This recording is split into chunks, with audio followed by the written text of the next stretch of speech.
the most overlooked guy in school, just landed himself the ultimate sitcom setup. He's now living under the same roof as 3 genius sisters, each a master in their own field. And now Yu has one mission. Try to understand these overachieving weirdos if he ever wants to get the one thing he's always dreamed of, a real family. Our story kicks off at the super prestigious Saika Academy, basically the Hogwarts of gifted kids, where the most talented students from around the globe go to level up in one of 3 categories: arts, sports, or science. Well, most of them are gifted. Then there's you. Our boy is the human version of a group project slacker, and to prove it, we meet him getting absolutely wrecked in front of the whole school during a physical evaluation. Spoiler alert, hand-eye coordination did not RSVP to this event. His name is Yu Ayase, and let's just say he doesn't exactly blend in. Why? Because his mom, Subaru Ayase, was basically a legend at this school. She crushed it in all 3 majors: arts, science, and sports. On top of that, she was gorgeous, talented, and did all her own stunts. Think Tom Cruise, but without the Scientology or the whole never-aging vampire vibe.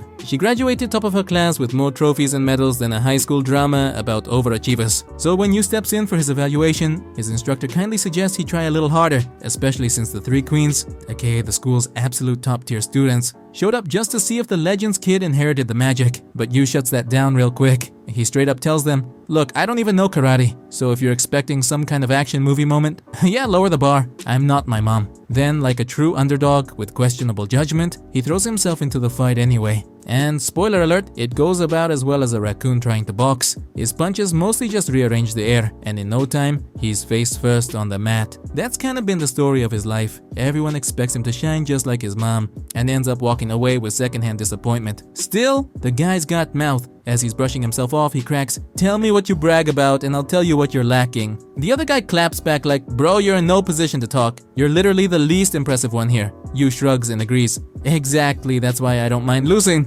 Meanwhile, the 3 queens, who came expecting a Hollywood sequel, are now just standing there like they sat through a movie trailer for a film that doesn't exist. So the karate dude felt like he had to keep the fight going, even though Yu had already accepted his epic loss. He squares up, ready to throw another punch until bam. Out of nowhere, a girl comes flying in and kicks him right in the face. Straight up ninja style interruption. Right behind her, 2 more girls walk in, and yep, you guessed it. These are the 3 queens, basically the school's own version of Blossom, Bubbles, and Buttercup. Okay, not literally, but pretty close. The oldest, Kazuki, is the arts prodigy. The youngest, Miwa, is a science whiz. And in the middle is Nico, the queen of sports and certified face kicker. They look at Yu, Sai, and hit him with the classic, "You're really not good at anything, huh?" Yu doesn't even argue. He's like, "Nah, yep, I got the message. Already filled out my transfer to NPC High." But before he can make his dramatic exit, Nico tosses him a mop and a bucket. Yu's like, "Oh, wait, so not only do I get publicly body slammed, now you want me to clean the dojo too?"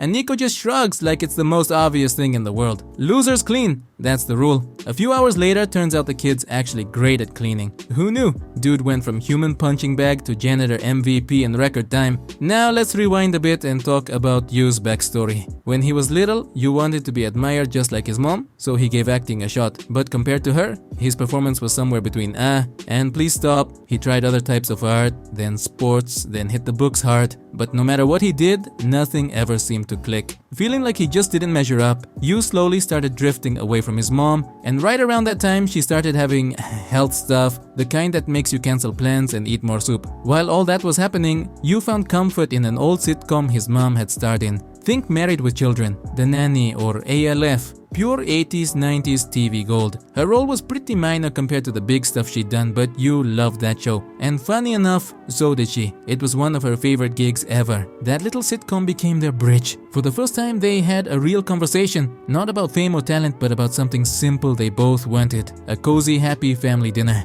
Just like the ones they saw on TV. Maybe when it gets better, she'll... Oh wait, scratch that. She's officially left the server I told you guys. She's not some kind of ageless action hero like Tom Cruise. He even left behind a little note saying he hopes the kid finds a happy family someday. You know, like on Full House. So now that the poor guy's flying solo, he needed a place to crash. Luckily, the universe handed him an easy mode. Some dude invited him to live in his home, Mikadono Manor, which is less house and more castle with Wi-Fi. Mr. Mikadono gave him a key like it was no big deal. Make yourself at home. You thought he'd be bunking in the attic or maybe a closet under the stairs, not staying in a luxury suite. Since he doesn't really know this Mr. Mikadono guy, he figures the welcome package might offer some answers. But before he can can open it. Bam! Flying kick incoming. He barely dodges it by pure dumb luck. That kick, oh, he knows it well, it's Nico. Yu tries to explain what's going on, but she's so on edge she slips, and let's just say she lands in a way that would have broken the internet if someone had recorded it. She jumps back up, angry up and ready to throw strikes, but Yu just tosses a towel over her head and starts drying her hair. Naturally, she's like, "Excuse me, who even are you?"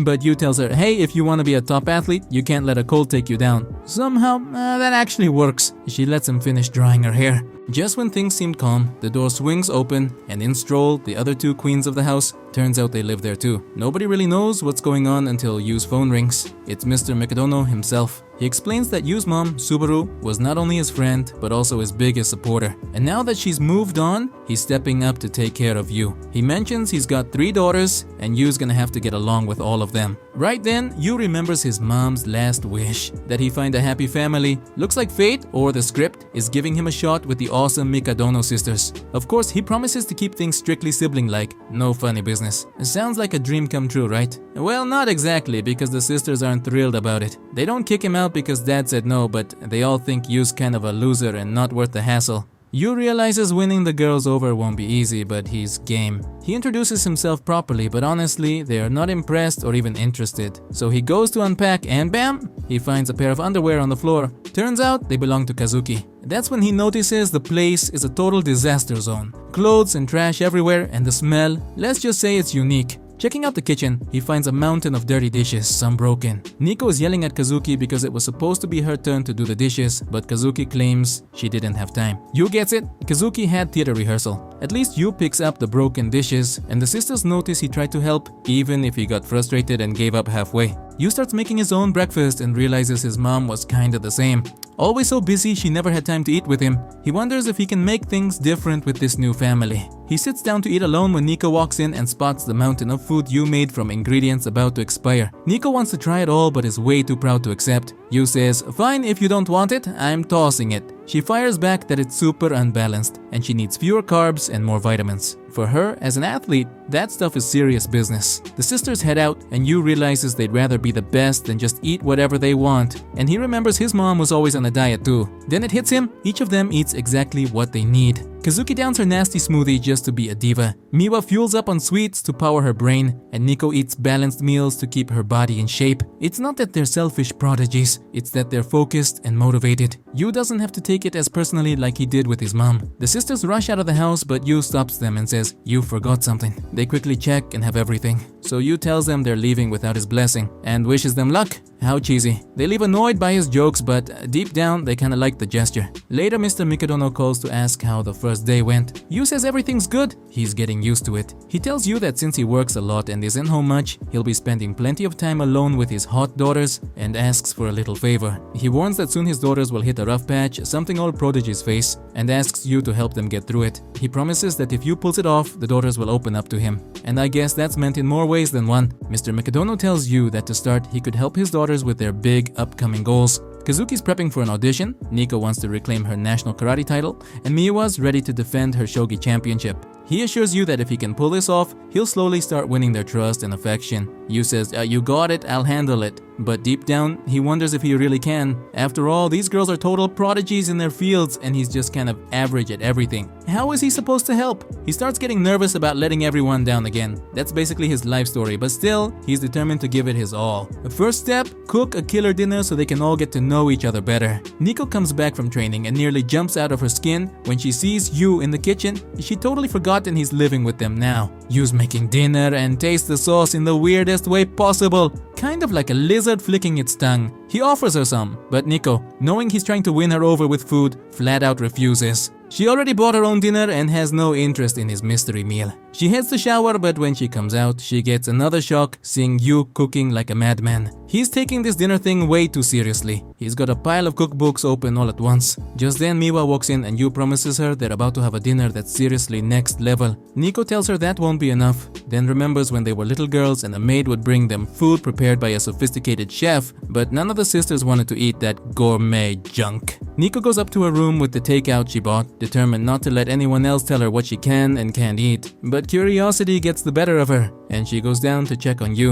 She discovers that she's prepared a perfectly balanced meal for him. Ideal for an athlete, Yu seems possessed and tells her he used precise measurements to incorporate all the nutrients he needs. He combined a bunch of recipes to meet his exact dietary needs. Nico is surprised by the effort and finally gives in to try a bite. She tastes it and admits it's really good. Yu feels like the rebellious kitten has finally accepted his can of tuna. Miwa sees them and is tempted, but Yu prepared something different for him. Something to give him a good energy boost for his games. Miwa agrees to eat it, but only asks that he not look at her like she's weird. Still, if she tries so hard, at least she'll let him watch her eat. Miwa tells her sister that it's weird to see her sitting down and eating, and jokes that she looks a little fatter. Nico replies that Miwa is the one gaining weight, and Miwa says she's just getting curves in the right places. Nico warns her to see how long that lasts. If she keeps eating junk food and skipping workouts, she'll turn into a whale. Miwa shrugs and says she burns calories with her brain power. Even though they're criticizing each other, Yu likes watching them together at the table. Just then, Kazuki walks in and is surprised to see his sisters eating together. Yu tells Kazuki that he's made her a special rice dish that's supposed to give her skin a soft, healthy glow. Kazuki is impressed, but knows it won't work. She admits that Yu won her sisters over with food, but that trick doesn't convince her. Nico insists the food is quite good, but Kazuki rolls his eyes and says they look super geeky sitting like that at the table, and that's definitely not their thing. Neither the table nor the food. Yu feels like the last kitty not only rejected his can of tuna, but also scratched his face. Nico gets angry, takes the rice from Yu and starts eating it so it doesn't go to waste, but Yu protests that he's ruining the balanced meal and will end up getting fat. Nico tells Yu she was just trying to make sure her food didn't go to waste, but Yu tells her not to worry about that and that, like him, she should focus on taking care of her body. It's been 3 days since Yu started living with the Mikadonos, and he still hasn't won over Kazuki. He knows that if he doesn't get to know her better, he won't be able to help her get through those challenges Don Mikadono mentioned. So he decides to take a bigger risk. He goes to find Kazuki and spots her in a hallway surrounded by her fans. He approaches and greets her from a distance, but all the fans give him the side eye and recognize him as the total loser who's got no chance. They're wondering what he's doing with the amazing Kazuki. Kazuki tells him to stay away because he's stealing her spotlight, but Yu yells back, "Aztec, I've been waiting all night for you to open up, but you won't give me the chance. You know none of the others will compare to mine. Just try it and you'll see you'll love it." He's talking about food of course, but the fans don't get that context and totally freak out. Kazuki tells him to shut up and says they'll talk about it tonight at home, which only makes the fans think they're a couple already living together. Failing to convince her, Yu goes to ask Nico for help, but she's busy training with her karate teammates. He tries to say hi, which annoys her friends since he's acting like they're best buds. Nico is still upset about his comment that she only cares about her body, so she's not going to help him. That leaves just one option. Meanwhile, Yu finds her in the classroom, playing shogi on her phone, while her classmates complain about how tough the test was and how they couldn't solve one of the problems. Miwa, showing she's the smartest in the room, drops the formula pi times radius squared and totally blows everyone's minds. Yu walks in and sees her sitting alone in a corner, quiet and friendless. Which is weird because at home she never stops talking. Yu asks if she wants to grab lunch with him, but she brushes him off and walks away. She doesn't want him to see her like this. Not one to give up, Yu starts chasing her all over the darn school. Even though neither of them is exactly athletic, they end up having a solid race until they're both completely wiped out. Yu jokes that she seems like the lone wolf of the class, and she snaps back that she's not going to stoop down to his level. She's not interested in his random small talk and doesn't want to give it any weight. She's a queen, not like the rest of them. Yu says he gets it, but Miwa doesn't see how he could. He tells her he's a king too, the king of the short, clueless, weak and awkward, and that good looks he got from his mom. Total bait and switch. He tries to lay on the whole being different is what makes a special speech, but honestly, even he gets tangled up in his own words. Maybe he didn't change Miwa's mind, but at least he lifted her mood, and that's something. They sit down to eat together, and Yu asks for tips on how to win over Kazu. Miwa tells him she remembers when she was 3, Kazu asked her mom for a specific dish. Wow, that girl got some serious memory. Yu figures Kazu probably wants to eat what her mom used to make, so he starts thinking about what he can cook. Right then, Kazu stumbles in. Yu welcomes her, but she suddenly collapses. They take her to her room, and she insists she's fine, just a little tired. Miwa checks her temperature, and it's burning up. Nico slaps one of those cool forehead strips on her, and Yu makes her some broth. Kazu gets annoyed and kicks everyone out so she can sulk in peace about being sick. Yu's confident his food can help her bounce back, but every meal he brings back gets a note saying she refuses to eat that gross stuff. Fed up, Yu storms in to confront her. Kazu stands up to put him in his place, but she's still weak and ends up falling right on him. She says she's too worn out to fight and just wants to get better. Yu offers to give her supplements but says he can't skip his rehearsals, so he volunteers to help her practice while she recovers. He reminds her mom was an amazing actress, so surely some of those skills rubbed off. Thanks to some serious family favoritism, Yu landed his first acting gig at just 2 years old, 4 years before Kizu even got a shot. She figures maybe he's got some hidden talent, so she lets him read a few lines. In the play, Kizu is the prince and Yu is the princess he's supposed to be engaged to. Yu clears his throat, reads his line, and basically spits it out like it's bad coffee. Kizu kicks him out of her room right away. Yu begs for another shot, saying, "Hey, that was just a warm-up." Kizu rolls her eyes, asking, "Wait, I thought you've been acting since you were 2. Yu admits, "Well, yeah, but that was all family perks. I didn't even have to audition." Kizu tells him to go practice with his grandma or something, then slams the door. "You've gotten everything handed to you thanks to your mom's connections. You have no idea what real hard work means," she snaps, lounging in her giant mansion bedroom like a true rich kid. Next day, Yu claims he's read the whole script and wants another shot, but he still delivers his lines like a robot stuck on shuffle, so yeah, they boot him again. He tries again the following day after reading the script 1,000 times, but somehow it's even worse. By day 5, no one's even giving him a chance anymore. This isn't a cold anymore, it's pure laziness, they all think. Kizu's stressed because the whole play rides on her and she can't sleep. One night she goes downstairs for a drink and finds Yu watching the theater club's rehearsals. She kinda gets how he should deliver lines without sounding like he's reading the cereal box. Turns out Yu goes to school during the day, cleans the house in the afternoon, and practices at night to help her out, but still can't nail it. Oh well, what can you do? Still, she gives him full marks for effort and decides to give him one last chance. Yu botches the lines again, but this time she lets it slide and asks him to give her his hand. He does and thanks her. They're both shocked. After 6 days, he finally said a line like a normal human. After 14 long years, he nailed one line and dedicates it to his mom, who's watching from up there. Kizu feels a little soft seeing him this excited and admits he's trying harder than most, even more than her actually. She says she's hungry and willing to try his cooking on one condition: no carrots, peppers, pumpkins, mushrooms, or eggplants. Turns out all this drama was just because he didn't want her to know how picky she really is. The next morning, Kazu finally joins the rest of the family for breakfast. Nico and Miwa nearly dropped their forks for the impression. Was that their sister actually eating real food? Yu cheers her on for finishing her soup, but Kazu shrugs it off, saying it's no big deal. As long as there are no carrots involved, she's good. That's when Yu drops the plot twist. There were carrots. Just a few. Now Kazu looks just as shocked as her sisters. She actually ate it. Carrots and all. Yu feels like he just cleared the first major boss level. He managed to get all 3 girls to sit down and eat a meal together. He starts picturing the dream: breakfast, lunch, and dinner as one big happy family. But nope, that was wishful thinking. Before heading out, the sisters tell him not to wait up for dinner. They're all swamped with their own stuff and will be working late. Yu's used to this kind of thing. His mom used to be gone for weeks at a time. But deep down, that's kind of what pulled them apart in the first place. With no talents, no schedule, and 0 meetings on his calendar, Yu decides to kill the afternoon rewatching his mom's favorite sitcom. He dusts it off and dives into a full-on marathon, like he's training for a couch potato championship. He loves watching this perfectly quirky TV family live their best lives, and he thinks, man, that's the kind of family I want. Then comes the final episode. The dad tells the mom that since they never had a proper wedding, he wants to finally do it right. And they tie the knot. Watching it, Yu starts thinking about the 3 sisters, and he realizes getting them to work as a happy, functional family? Yeah, that's gonna be tougher than anything Hollywood ever wrote. And right then, the sisters come through the door, exhausted from their long, chaotic day. They walk in and find Yu crying in front of the TV. Kazu notices that the soap opera's protagonist looks a lot like his mother. He assumes Yu must miss her a lot,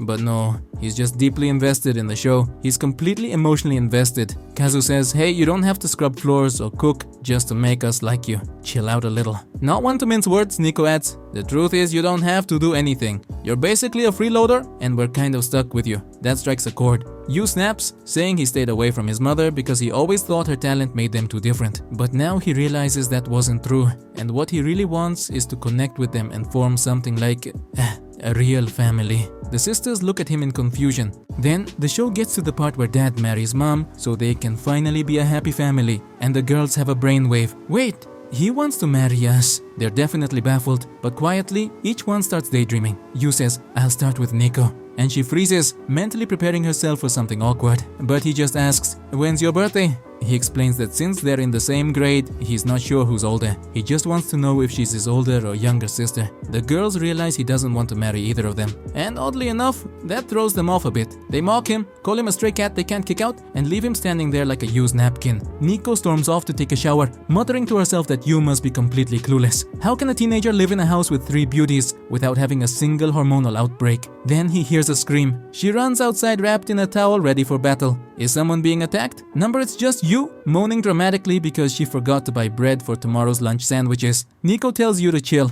There's no need to scream over something so dumb. Yu insists it was important, but then notices she's in a bathrobe. He awkwardly tells her she shouldn't be walking around like that. What if she catches a draft in, well, some mysterious place? Nico snaps back that she only came out like this because he screamed like someone dropped the Thanksgiving turkey. Then she realizes what she's wearing, blushes and bolts back to the bathroom, flustered. On the way, she bumps into Miwa, who immediately clocks the red cheeks. Nico tries to play it off like it's just leftover steam from the shower, though deep down she's wondering if it's because Yu got a glimpse. Meanwhile, Yu turns to Miwa and says, "Perfect timing." He hands her some clothes he washed and neatly folded. She thanks him, but when she grabs them, her fingers brush his. And just like that, boom. She drops the clothes and goes red like Tomato. Miwa quickly tells him to pick them up and fold them again, while Nico watches closely. She sees Miwa's face and narrows her eyes. Miwa tries to cover it. "What? My face always looks like this. It's just my natural blush." But Nico leans in and says, "Wait a minute. Are you secretly crushing on Yu too?" Miwa freezes and blurts out, "Wait, too? What do you mean too?"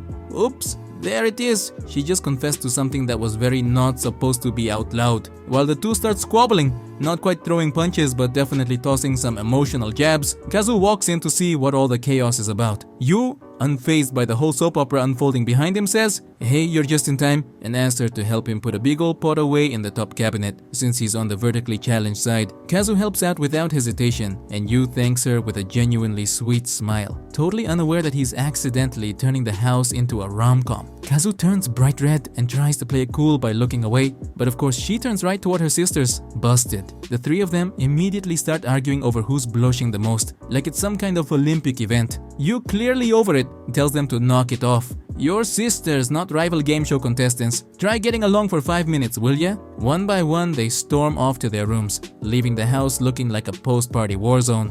Again. Yu just sighs and starts tidying up like it's part of his daily cardio. Then on the table, he spots an old photo of the girls as kids. It's adorable. Pure nostalgia vibes. You can tell they had a sweet childhood. Curious, Yu takes the photo upstairs to ask whose it is, and all 3 deny it like it's a stolen cookie. "Nope, not mine. Never seen it before." "Weird photo, dude." "Yeah, right. You know someone's fibbing. That picture means something to one of them. He can feel it in his protagonist's bones." The next day, the girls break the news. They're all headed out of town for the weekend. Theater show, championship game, regional qualifiers, basically the holy trinity of busy schedules. Once again, Yu's dream of bonding time with the trio gets killed by their overbooked calendars. Still, he gets curious, so he hops online to check their event locations. First, he looks up Miwa's game, then Kazu's performance, and finally Nico's tournament. And when he sees the locations, he nearly falls out of his chair. It's like the universe handed him a plot twist written by someone who ran out of ideas but ran with it anyway. That night, Yu makes them all some warm milk before bed. Classic comfort move before a big trip. But just as everyone's winding down, Miwa and Nico start freaking out. Turns out they forgot to book their hotels. Again, peak procrastination. Yu tells them to chill. He already took care of it. He hands each of them their neatly printed reservations and promises he picked top-rated places. Real cozy, 5-star-ish vibes. He hopes they'll enjoy the stay. Miwa looks unsure. "So 2 whole days of hotel food instead of yours?" Yu raises an eyebrow. "Wait, is that your way of saying you're gonna miss my cooking?" Miwa freezes. Realizes she said the quiet part out loud.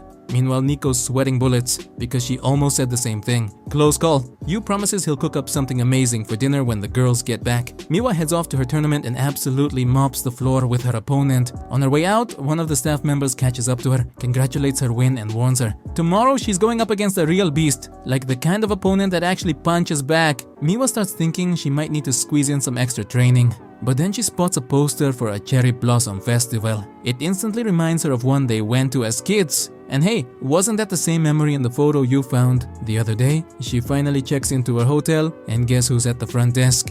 Kazu booking her room. Miwa's like, what are you doing here? And Kazu casually says the theater where she's performing is just around the corner. And right on cue, Nico shows up like, wait, why are you two here? And then boom, Yu walks in and gives them the sibling scolding of the year. If y'all just had one normal conversation, you would have realized you're all headed to the exact same place. To save them from themselves, you booked a shared room so they can spend some quality sister time. The girls are like, cool, wait, what are you doing here, genius? Yu proudly announces he's here as their guide for the Cherry Blossom Festival.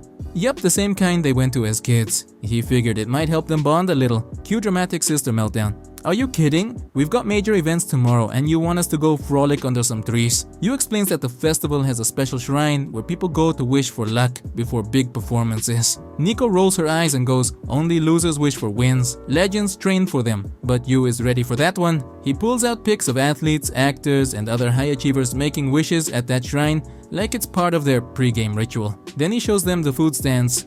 And okay, even the skeptical ones have to admit, it looks crazy good. Kazu gives in, says the place looks super aesthetic, very Instagram worthy, but then she turns to her sisters and goes, did either of you bring anything cute to wear? Because I'm not going out with you looking like you just rolled out of bed. You? Already thought of that too. He takes them to one of those kimono rental shops and asks the staff to hook them up. And plot twist, the lady working there instantly recognizes them as the Mikadono sisters and gets all starstruck, like she just met a K-pop group at her dry cleaners. Kazu gets dressed up and Yu snaps some pics for her social media. Miwa picks out a green kimono with cute little cats on it, but Nico isn't sold on the whole kimono thing. Yu goes over to talk to her and asks if she just doesn't like kimonos. She says none of them feel right and begs him to stop pushing it. She's convinced nothing would look good on her. The shop attendant chimes in, try this one. It's denim with a cool lightning bolt pattern, and she thinks it would totally suit someone as tough and cute as Nico. That instantly reminds Nico of a story from when she was a kid in Vietnam. She wanted a dress, but some jerk told her she should just get jeans because she was too much of a tomboy. What a jerk! Yu snaps her out of her daydream by showing her a pink floral kimono. Her sisters think he's lost it. There's no way their tomboy sister would wear something so flowery. Yu tells them to chill,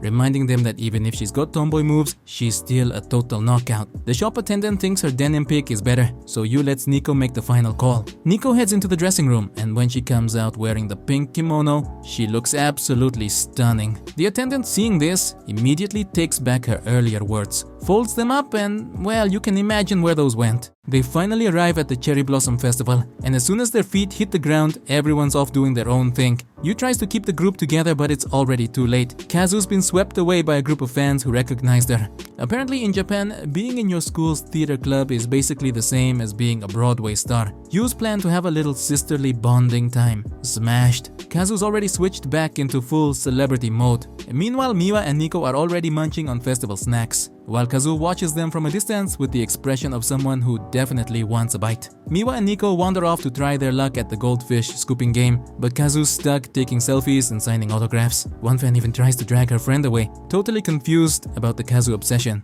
Yeah, she's cute, the girl admits, but let's not act like she's the lead in a Netflix rom-com. Right then, her friend trips, but boom, Kazu materializes out of nowhere, catches her midair, and poses like she's on the cover of a romance novel. And just like that, every girl in line falls 10 times harder. And as if that wasn't enough, she literally carries the girl bridal style all the way to the first aid tent. Yu follows close behind to make sure she doesn't disappear into the crowd. Once everything's settled, Yu pulls her behind some bushes, which sounds way sketchier than it actually is, and Kazu yells at him for being weird. But Yu just holds up a snack from one of the food stalls and says he was trying to help her enjoy the festival. Kazu tells him to quit trying to bribe her with food, so Yu switches tactics. He pulls out some band-aids. He'd noticed Kazu walking a little funny in her wooden sandals and figured she might need some foot TLC. Kazu tells him it's kinda creepy that he pays that much attention to how she walks. Yu responds, hey, don't judge my quirky interest, and gently lifts her foot. Sure enough, the sandals had given her a pretty nasty blister. He asks why she didn't just say something. Kazu, ever the dramatic, says she's the people's prince and has a reputation to maintain.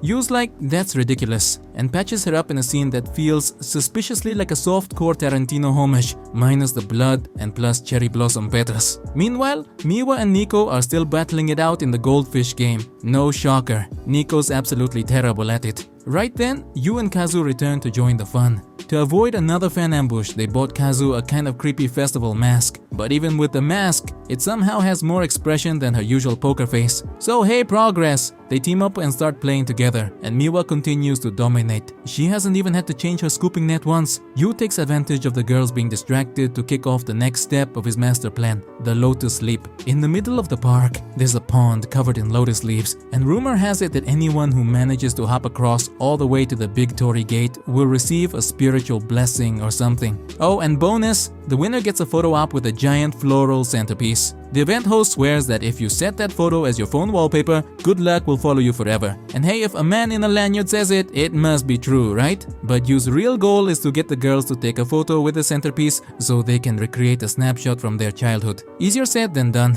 Some of the lotus leaves are solid, others sink like bad decisions. You've got to find the right path or end up going for an unexpected swim. People try, people fail, everyone ends up soaked. The staff casually mentioned that no one's made it in the last 10 years. The only ones who pulled it off were 3 sisters who danced across the pond like it was no big deal. Yu, of course, gives it a shot, and of course he ends up in the water. The rest of the group moves on to enjoy the festival, but Yu isn't ready to wave the white flag just yet. He tries again. This time he makes it a few steps further.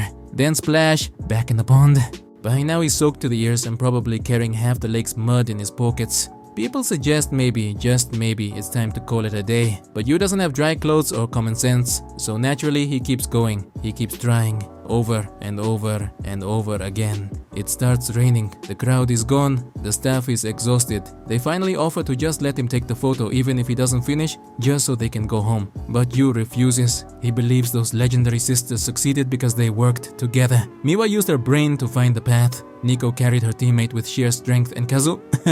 well, Kazu followed along, looking effortlessly cool the whole way. So if they could do it, Yu figures he can too. After what feels like 10,000 attempts, he finally makes it to the torii gate. The staff gives him the most half-hearted applause ever and practically beg him to take the photo already so they can wrap it up. But Yu asks them to wait. He wants his friends in the photo. Too bad the rain's coming down, the crowd's long gone, and reality hits him like a wet towel. He messed up again. He made it all about him and probably pushed them into something they never really wanted. He assumes they've already gone back to the hotel, each on their own. Except, nope, they're waiting for him. They bought umbrellas. For themselves, naturally, Yu didn't make the cut, but they're willing to share. So they all head back to the hotel together, probably leaving the staff awkwardly standing around in the rain with that poor floral centerpiece. Those guys just wanted to go home. Later at the hotel, they hit the hot springs. Because let's be honest, no anime is complete without a girls relaxing in a bath scene, right? Turns out all 3 girls had offered to share their umbrella, which led to a very polite argument about who should get the honor. They settle it the only fair way possible. Rock, paper, scissors. Whoever loses has to walk with Yu. Yu realizes he's the punishment, but surprise, none of them actually mind losing. In fact, they were kind of hoping to. In the end, Nico loses and gets to walk back with Yu under the same umbrella. Let's just say she was a lot happier about it than she let on. She gets so caught up in her own thoughts that, without even realizing it, she starts checking her chest, like she's trying to see if nature's hitting the gas pedal. Her sisters are just staring like, is she really doing that right in front of us? But instead of being weirded out, it just boosts their confidence. They've clearly graduated from that phase already. They head up to their room and find Yu looking like a soggy raccoon in the hallway. He only came by to wish them luck for tomorrow, and maybe earn a little sympathy while he was at it. They ask why he hasn't showered, and Yu's like, well, I kinda forgot to book a room. Turns out he got so wrapped up in helping them plan everything, he didn't even think about himself. Of course, every hotel in the area is booked solid because of the festival, so his backup plan was to crash on the sidewalk. The sisters think he's an absolute goofball, but they're not heartless, so they let him crash on a mattress on the floor in their room. It's not that weird. He does live with them already, so sharing a room for one night isn't the end of the world. Yu thanks them and asks if they can just pretend he's not even there.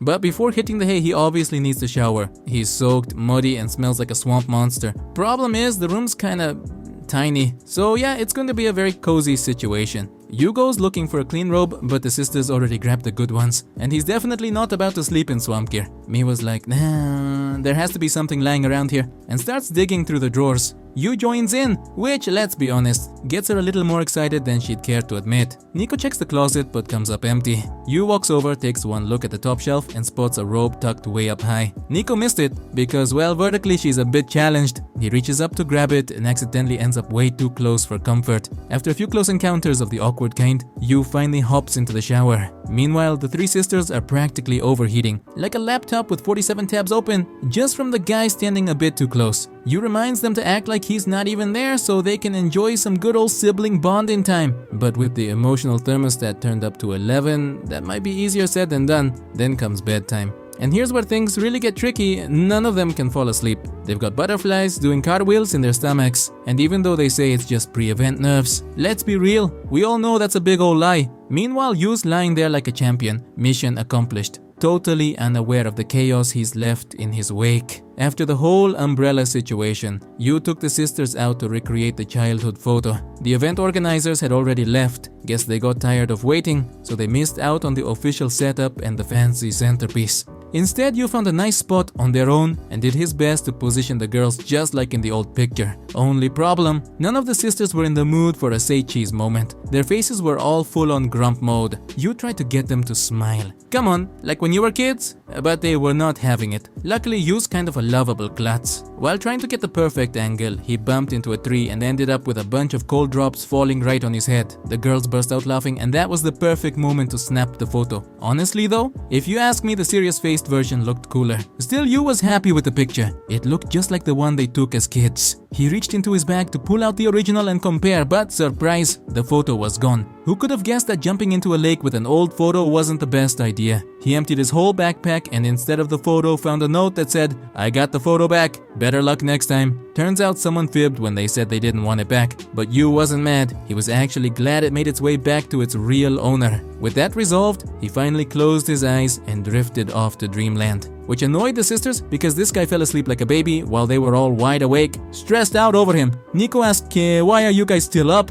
But no one wanted to admit that a certain someone was making their hearts do backflips. Instead, they just turned over quietly and Nico said, "Maybe it's just cause it's been a while since we did something this fun." Kazu agreed, adding that Yu doesn't help with his weird habits, like picking out a flowery outfit for her, which annoyingly looked really good. She admitted that when she was little, she used to love that kind of thing. Nico added that she changed a lot too. That day, she finally saw herself without the usual serious actress mask she always wore. The only one who hadn't changed much was Miwa. Miwa started reminiscing about how much they used to love festival games when they were kids, especially the shooting gallery. She remembered always hitting the targets. Nico then confessed that Kazu would secretly help by hitting the target from the side with a second rifle, just so Miwa wouldn't get upset and throw a fit. They all realized they'd been talking about the past for a while now. Kazu pointed out that they used to talk like this all the time, but lately everyone's been off in their own world. Even though they live together, they barely feel like they're actually together. That's when they realized Yu was doing exactly what he said he would.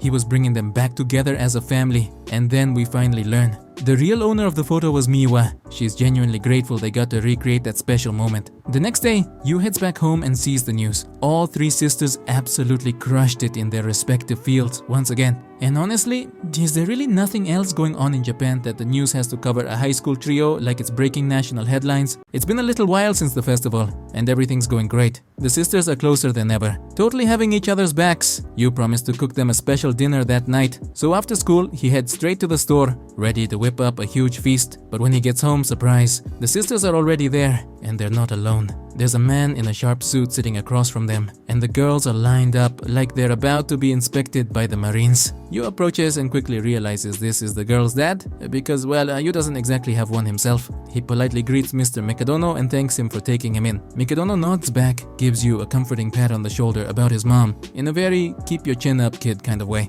and says her talent will live on through him as long as he keeps growing. The vibe is so heavy you could cut it with a butter knife. He notices the sisters all look like they're about to get grounded for life. Mikadono goes back to the conversation they were having before Yu walked in and asks Kazuki how her acting career is going. Kazuki proudly explains that her plays are always sold out. She's got tons of fans, and she's even got an interview on Good Morning America tomorrow. Then it's Nico's turn. She casually mentions she just won the world championship and will soon be sparring with, Jackie Chan. No big deal. Finally, Miwa announces she's made it through the preliminaries of her tournament and already has her own Netflix-style series in the works. Imagine the Queen's Gambit but with more sushi and fewer chessboards. Mikadono beams with pride at their accomplishments and is about to leave, but Yu, being the innocent cinnamon roll he is, offers for him to stay for dinner. That's when Mikadono spots the mask Kazuki wore at the festival and asks what it is. Yu, incapable of playing it cool, immediately spills the beans. "Oh, we bought it at the festival last week." Mikadono's face goes from zero to angry dad real quick.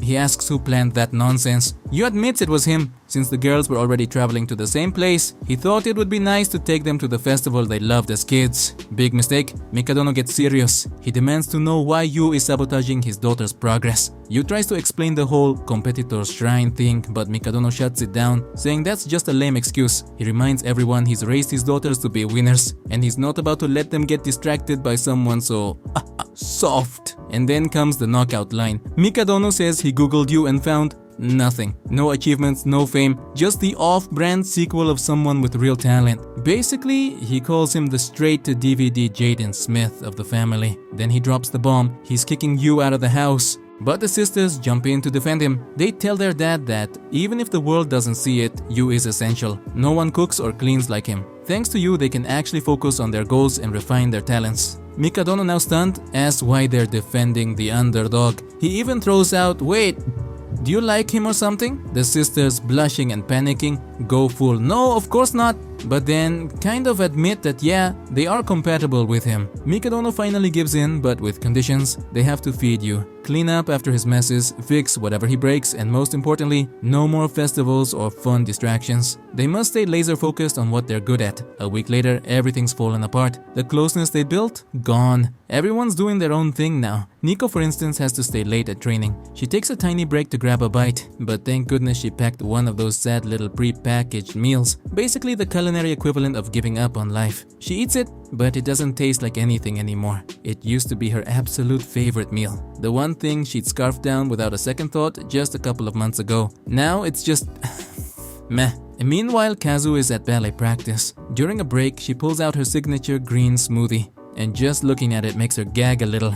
At the same time, Miwa's playing shogi while nibbling on some cookies, but they don't taste the same either. One look at them, and she can't help but remember the time you brought her a pudding shaped like a kitten. Long story short, none of the three can get back to how things used to be. Yu is still on all their minds. Meanwhile, Yu's deep in his own inner monologue. Wow. I was so naive, he thinks. But then he remembers his real goal and decides to stick to it. The next day, the sisters head out for school. This time, Yu isn't at the door to wave goodbye like he always did. And yeah, they miss it. At lunch, Nico's friends ask if she's not sick of eating that grayish mystery food she always brings in her lunchbox. She says she also packed a protein bar, but when she digs through her bag, she finds something unexpected. Yu secretly packed her a full homemade lunch. Actually, he sent lunch to all three of them. He even woke up at 4 in the morning to make sure they wouldn't notice. When Yu gets home, he sees they didn't leave a single crumb, even though he sent them a mountain of food. Then the sisters ask him to come to the living room. They need to talk. They propose forming a sort of co-administration. Yu, confused, asks if that's something you cook in a pan or bake in the oven.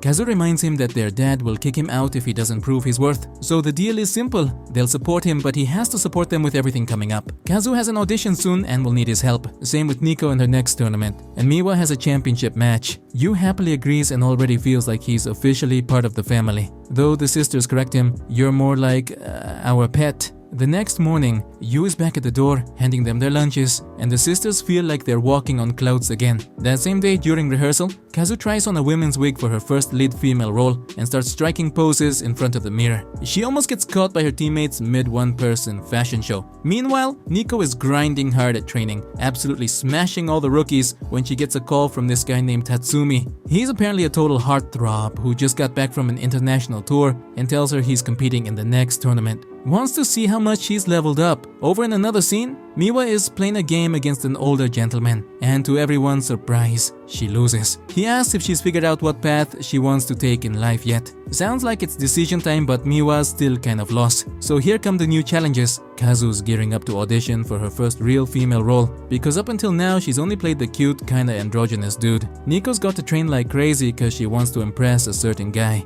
And Miwa's stuck trying to decide what's next in her career. All three feel the heat, especially from their dad and everyone else who expects perfection out of them. They get home to find Yu jumping around inside a big bag of flour. Looks like he got inspired to make udon noodles, but being his usual clumsy self, he trips and lands hard on his rear, making the girls burst out laughing. They sit down to eat and all agree. The food looks amazing but tastes kinda meh. They call it mediocre but still pretty tasty, which totally clashes with all the tough love lessons their dads drilled into them. After dinner, Yu starts doing the dishes, but then something weird happens. Kazu offers to help. Is this the apocalypse? Nope. Turns out she wants to get in touch with her feminine side, and what better way than washing dishes, because obviously that's what all girls do. Or at least what cartoons say girls do, right? What's next? Playing with Barbie and painting everything pink? While they're scrubbing, Yu asks how her audition's going. She opens up a bit, saying it's her first time doing a role like this and she's pretty nervous, but then she remembers Yu falling and hurting himself earlier, which somehow helped her forget the jitters for a moment. Kazu notices Yu's fingers are covered in band-aids and asks what happened. He says they're little cuts from cooking. Kazu jokes if he's supposed to be some top chef now, but he laughs and admits he's clumsy too. He even burned his hand because he forgot the pot was hot. Yu's so clumsy, he swapped out the fancy dishes at home for plastic ones just in case he drops them. Kazu likes that he never gives up, even if he's a total goofball. Speaking of clumsy, Yu takes another spill, this time with plates, and smacks his nose. Kazu rushes to help but trips on some chopsticks and ends up face planting right into Yu's mouth. Talk about perfect aim, huh? You can't believe the huge kiss they just shared, and without really knowing why, he immediately starts apologizing, even though he didn't do anything wrong. Who knows why he feels that way? Kazu stops him and says it's no big deal. Just one of those accidental kisses. You know, like when you try to kiss someone on the cheek and accidentally hit the lips instead. She tells him to take care of his bleeding nose and then walks off to her room like nothing happened. Yu is amazed at how calm she was. While placing the bandage on his nose, Yu couldn't help but feel guilty. Poor Kazu had to endure kissing him while his nose was bleeding. He wonders if maybe it didn't bother her because she's probably kissed plenty of actors during her plays. Meanwhile, for him, it was his first kiss, and to make it worse, it tasted like blood.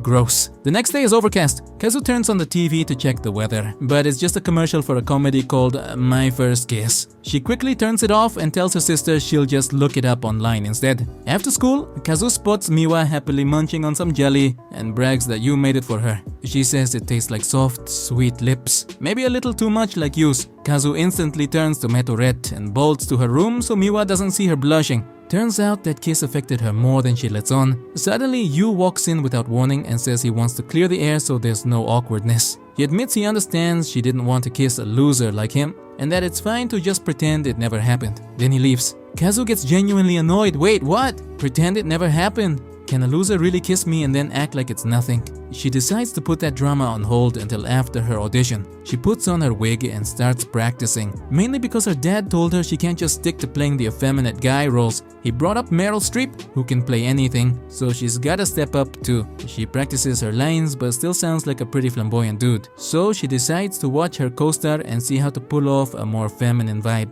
At rehearsal, she's kinda getting it, but then she remembers that kiss with Yu and totally screws up the scene. The director asks if something's wrong or if she has personal issues. Kazu denies it, but the director warns her that if she has stuff going on at home, she needs to sort it out before it messes with her performance. Kazu gets the hint, comes home exhausted, and asks Yu to make her something tasty. She also mentions she's out of conditioner and asks him to pick some up. Yu happily agrees, glad things are back to normal. But then Kazu asks if he's free on Sunday. He says he's free every day and asks what she needs. She tells him she needs him and asks him out on a date. Oh my god. Hey, if you made it this far into the video, don't forget to type the word exquisite in the comments. Thanks a million and see you in the next video.